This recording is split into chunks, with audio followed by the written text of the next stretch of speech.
Fatwa Siliwangi Official, membangun peradaban bangsa.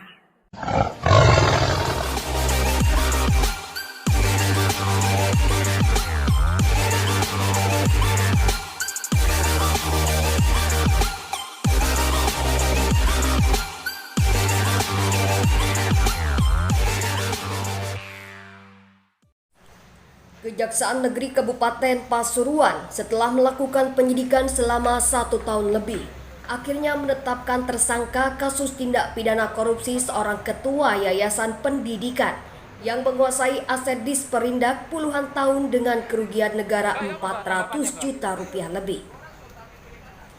Abdul Razak tersangka kasus tindak pidana korupsi aset Disperindak Kabupaten Pasuruan di Komplek Plaza Bangil Blok Pendopo akhirnya dijebloskan penjara oleh Kejaksaan Negeri Kabupaten Pasuruan pada Senin petang. 20 tahun. Pengungkapan kasus korupsi aset Disperindak ini terungkap setelah adanya audit yang dilakukan Inspektorat Kabupaten Pasuruan terkait penguasaan bangunan yang seharusnya diserahkan pada tahun 2012 silam. Namun oleh tersangka, aset tetap menguasai dengan menyewakan kepada pedagang yang ada. Dari audit Inspektorat Kabupaten Pasuruan, negara dirugikan 410 juta rupiah lebih dari 10 kios yang disewakan tersangka selama 10 tahun lebih. Seharusnya aset tersebut diserahkan ke Disperindak Kabupaten Pasuruan setengah hak guna bangunan yang dikuasainya.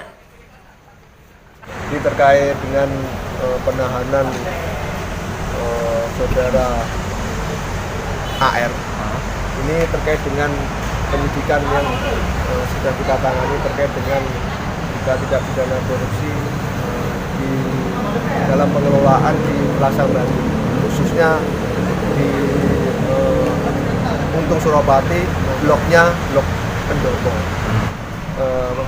Dari penyidikan tahun 2023, kemudian di tahun 2022, kemudian di tahun 2023 ini setelah audit perhitungan kerugian keuangan negara dari Inspektor Kabupaten Pasuruan keluar dengan nilai kerugian 410 juta 500 rupiah. Kemudian tim khusus untuk Blok Pendopo ini menetapkan satu orang tersangka juga dengan inisial AR.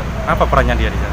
Perannya yang bersangkutan ini mempunyai hak untuk mengelola juga di Blok Pendopo, yang mana pengelolaannya itu HGU-nya tahun 1992, 20 tahun berakhir di 2012.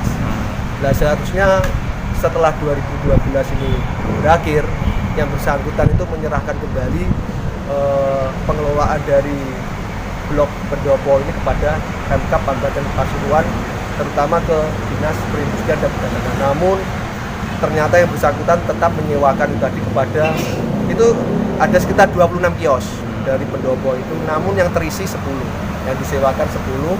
Dari 10 itu dari jangka waktu 2012 sampai dengan sekarang, perhitungan kerugian keuangan negara itu tadi sesuai hitungan Inspektorat 410 juta 500 rupiah.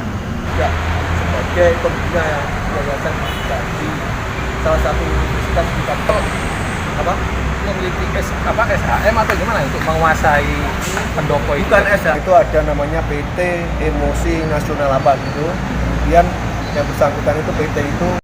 Akibat perbuatannya yang merugikan negara dengan tindak pidana korupsi, tersangka diancam dengan hukuman di atas 5 tahun penjara.